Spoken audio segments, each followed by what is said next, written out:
waaw man dama amoon ay relation yu particulière du showbiz moo ñu boole woon donte ni premier jour témoignage bi ma def ci suñu chaîne maa ngi ko doon wax naam liggéey boole nañu mais man Baye Niass moo ñu boole woon mu nekk sama mbokku taalibe ñu daan partagé yu bari maa ngi yor ay audio yoo xam ni bokk na ci moment yu gën a sensible ci dundam ndax ñëpp ñu ngi fàttaliku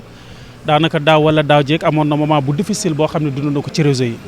bokk naa ci rare personnes yi nga xamee ni li may wax ni dama ay preuve lépp rek loo xam ne métti na ko ci mbir moomu waxtaan na ci ak man audio yi mi ngi sama téléphone donc showbiz boolewuñu woon daan nañu déggante lu bari tamit ba dernier samedi bi mu waree dem 2STV toog naa sama xel nekk ci moom mais message boo xam ne peut-être daf ko yéex a gis mu woo ma ni ma maa ngi nii damay dem 2S xam naa après dinañ déggante boobaak léegi déggante wuñu mu nekk nit ku baax Baye Zal damay wax ni défaut mooy dafa dëggu te dafa am benn proverbe bu arab buy wax ni at'abu nnaas as-sadiquna fil mujtama'atil kadiba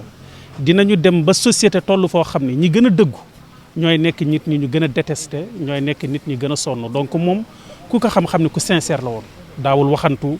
li mu daan wax ci suuf boo toogoon ak moom sañ na la ko wax ci kaw donc du ma wax ni faaliwul woon kenn mais ku sincère la woon ci ay propos am ku bàyyiwul woon xel kenn la ci bu waree wax dëgg mu wax la ko wala bu waree jëflanteeg yow ci dëgg mu jëflanteeg yow nit ko amoon ay valeur la quand même nekk suñu wëllëre mais man personnellement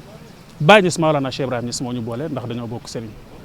alors si taalibe Baye Niass boobu ñu wax à chaque fois sax boo ko woon dégg Cheikh Ahmed Tidiane lay waatee Maolana Cheikh Ibrahima Niass lay waat mu ne ni nit ku fonkoon li nga xam ne moom moo nekk tarixa Cheikh Ahmed Tidiane. effectivement c'est-à-dire xam nga nit ñi souvent dañuy fàtte lu bari ci acteurs culturels yi dañuy dem ba noyé benn personnage boo xam ne ñu ci bari si ñoom moom la ñuy gën di dundal mooy personnage spiritualité bi donc Baye Zal ku bëggoon mag ñi la. rawatina Maolana Cheikh Ahmed Tidiane rawatina Maolana Cheikh Ibrahima Niass donc loolu li muy wane rek moo di ne wax dëgg yàlla peut-être du damay wax ni li mu ci xam wala li mu ci daan wax wala sentiment bi mu ci amoon boo toogoon ak moom waxtaan ak moom ci mag ñi wala ci Cheikh Ahmed Tidiane wala ci Baye Niass ci ngay xam dimension ci bëgg yàlla ci bëgg diine. alors mu nekk nit koo xam ne tamit wax dëgg yàlla bari na ay témoignages yu ñu mën a def ci moom mais man li ma gën a marqué ci moom 2022 dama dem benn voyage bu gàtt jaar Maroc Fès. alors benn bis ñuy jokkoo fekk maa ngi ci xabru bi mu yëkkati xéewal jox ma ko yàlla xam ne ne bëgguma ko woon wax bëgguma ko woon wax moment bu gàtt c'est vrai que bizarrement accidentellement ñuy jokkoo appel vidéo fekk maa ngi ci rawdu Maolana Cheikh Ahmed Tidiane bi mu wéev ma ci saasi ni ma lii dama bëgg a defal ma ñaan nangam ak nangam donc nag bokk na ci nit ñi nga xam ne daal wax dëgg yàlla man am nañu si man considération te man damay wax ni ku am si man considération rek showbiz taxul ndax du ma nitu showbiz defuma showbiz yeneen ak yeneen mais yàlla la gisoon ci man moom lañ àndee woon ñun dañ ko doon tooñ sax Oumar Dakar Buzz du ma bàyyi ma fenn yàlla lañ ko daan tooñee donc yàlla mooy wane ni dimension spiritualité bi mu ngi ko doon suuxat ci boppam mu ngi ko doon bàyyi xel donc loolu daal lu ma marqué la ci moom mais xam naa ni li ñi xamul ci moom lu bari wala ku ko jegewul mënoo ko xam ku bëggoon yàlla la wax dëgg yàlla ku daan bàyyi xel lu bari la moo tax peut-être dernier témoignage sax am na benn vidéo boo xam ni bu ma juumul ci tonton Malick bi mu gaañoo la ko doon def di wax rek ci li nga xamee ni mooy dee ak finalité bi nga xam ne peut-être moom la nit war a am mooy. alors ban message ngay jox si ñi nga xam ne ñoo jund si wàllu showbiz parce que des fois gars yi dañuy dem ba fàtte li nga xam ne moom moo nekk nit ki en personne mais à chaque fois li ñuy wane si vie virtuelle bi la ñuy wane ban message nga si jox si nga xam ne ñoom ñoo dund si li nga xam ne moo nekk wàllu showbiz. waaw mais li ci ëpp solo rek mooy damay faral di wax ni kenn ku nekk si ñun da nga war di xisaab sa bopp yonent bi daan na wax ni xaasibu anfusakum qabla an tuxaasabu wa baadiru bil amali salihati qabla an tushghalu nit war nga toog nga mesurer sa bopp calculer sa bopp natt sa bopp fan nga toll yàlla fan nga toll nit ñi et puis doyen nga may ma leeral benn affaire rek c'est-à-dire nit ñi dafa am loo xam ne dañ koy fàtte léegi damay faral di wax ni dafa am ñaari yëf yoo xam ne yonent bi daf ko waxoon te jamono daf ko indi te borom xam-xam yi peut-être ñu ngi koy bàyyi xel mais ñu bare ci société bi dañ koy fàtte yonent bi dafa ni woon nit di nga toll foo xam ne da ngay libre ci sa digganteeg sa borom da ngay libre ci sa digganteeg sa société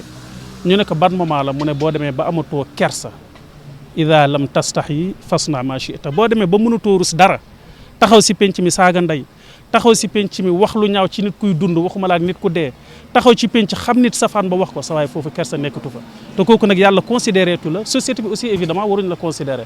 beneen bi mooy ñu bàyyi xel ni li xew ci Baye Zal yàlla wax na ko ci alquran wa in minkum illa waariduha kenn ku nekk si ñun sa tour dina ñëw ala kulli xaal kaana ala rabbika hatman maqdiyan dogal la boo xam ne du effacé wu kenn mënu si mucc kenn ku nekk si ñun ak sa tur lan moo fi jar kon ñu yëkkati yenn propos yi nga xam ne peut-être day salteel wala du nekk ay propos yoo xam ne dafay rafetal te kenn ku nekk si ñun bëgg boo fi jógee ëllëg peut-être ñu waxal la li nga xamee ne mooy lu baax li ñu xam ci yow li xew yàllaa ko xam li war a xew yàllaa ko xam li ñu war en tant que nit mooy ñu attewoo ci zahir si diw génn na àdduna nañ ko ñaanal yàlla yërëm ko jéggal ko ay bàkkaar mooy le minimum boo xam ne peut-être jullit mënal nga ko sa mbokku jullit xarit ma ko mënal nga ko sa mbokku wëlëre mënal nga ko sa wëlëre je pense que ci loolu lañ gën a mën a bàyyi xel xam ni moment la boo xam ne dañ ci war a waaroo bi moo ñu jàngatee si defaraat jikko yi jàngatee si defaraat àndandoo yi jàngalee ci rafetal jëflante bi ndax it bis la boo xam ne ala kulli xaal day ñëw te benn 30 secondes bu gàtt la boo xam ni mën na la fekk fu nekk mën na la jëlee nu nekk kon daal nañ delloowaat xel yi di ñaanal way dawlu yëpp mais aussi di ñaanal Baye Zal di leen ko jaale aussi yéen presse en ligne bi damay faral wax ni ci cadre liggéeyam ñun ñëpp am nañu ak moom collaboration évidemment ak peut-être li mu daan rawatina fin 31 décembre wala li nga xam ne daan na ko def ci anniversaire Wally donc presse en ligne bi aussi am nañu cër si ñu jaale leen ko ndax ñun xam nañu seen diggante ak moom ñu ngi leen koy jaale yéen tamit di ñaan yàlla na yàlla dooleel leen te sàmmal leen te barkeel seen yëngu ci barke Mawlana Cheikh Ahmed Tidiane ayo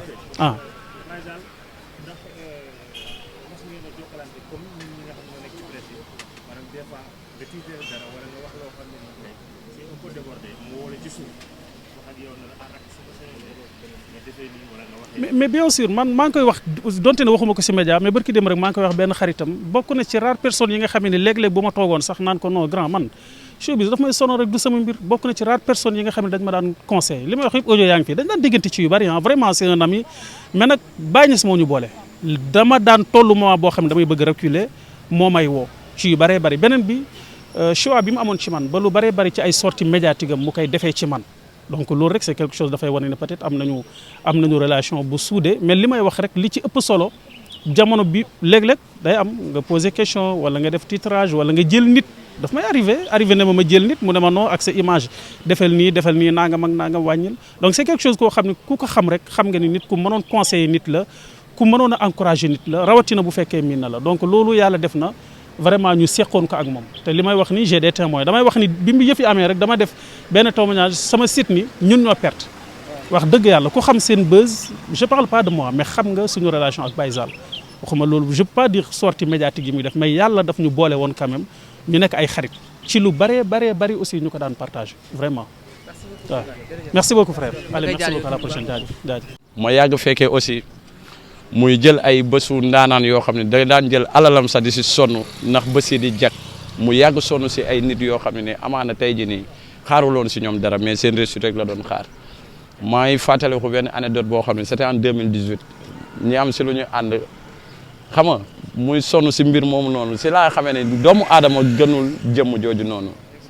mosumaa jox dërëm mosuñoo sekk teraanga mosuñoo sekk dara nee naa numéro am sa yoratu moo xam ne dama xam ne nit ku dëggu la nit ku digne la nit ku honnête la te exemplaire la aussi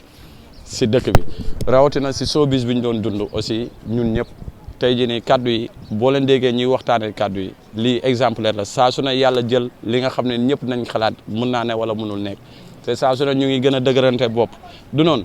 mais Baye Zal bàyyi na fi exemplaire boo xam ne waxu fi lu ñaaw defu fi lu ñaaw ay kàddu yu rafet la fi bàyyi ay wax yu rafet la fi bàyyi ba yàlla def li gën donc may waxaat ñun ñëpp nañu seggaat wax yi nag ku siw a metti du noonu dinañ dégg lu ne nañ dégg wax ju nekk mais nañu xam ne daal nit ku jikkoom rafet dem na nit ku diiñoon dem na te nit ku maanu dem na te nit ku baax dem na muy Baye Zal loolu daal man mun naa ko séede waaw sama grand la woon nit ku baax la woon te nitu royukaay la aussi te ñun milieu showbiz bi nga xam ne tey jii nii yàlla booba léegi bàyyil kenn kon war nañoo mën a gën a rafetal xam ne ni tey jii nii kii mu jël nii bàyyi ñu fi kër gii mooy kër gi nga xam chaque jour mu am gan kër gi nga xam ne chaque jour du tëju saa boo ñëwee fekk mu tijjee ko kon nga la waay nañ rafetal kàddu yi te xool ëllëg zaaru bési bu ñëwee lan lañ fi war a indi lan moo war a doon suñu quarante fii. liñ ci ko moo la gën a neex si moom. mooy sincérité ak gore bu ne yow la rek yow la. loolu moom xam naa ko si moom nit ku laabir tamit nit ku laabir nit ku mën a sonn si nit ku bëri sutura nit ku mën a sonn si doomu aadama loolu moom maa koy seede xam ko si moom aussi. ban message ngay jox ñi nga xam ne ñoo nekk si wàllu. mooy jikko yi nañ rafetal jikko yi te sàmm kàddu yi te lu waay xamal sa morom nga la waay na nga ko téye ndax jikko yàqu na gars yi man mii rek tiit naa ku tiitul man moom tiit naa du noonu te jot na ñun ñëpp tiit muy yéen presse bi yeeg ñeneen ak ñeneen ndax yéen dañuy jotali xibaar yi rek mais dañoo toll réew moo xam ne ni tey jii nii yàqu na ba pare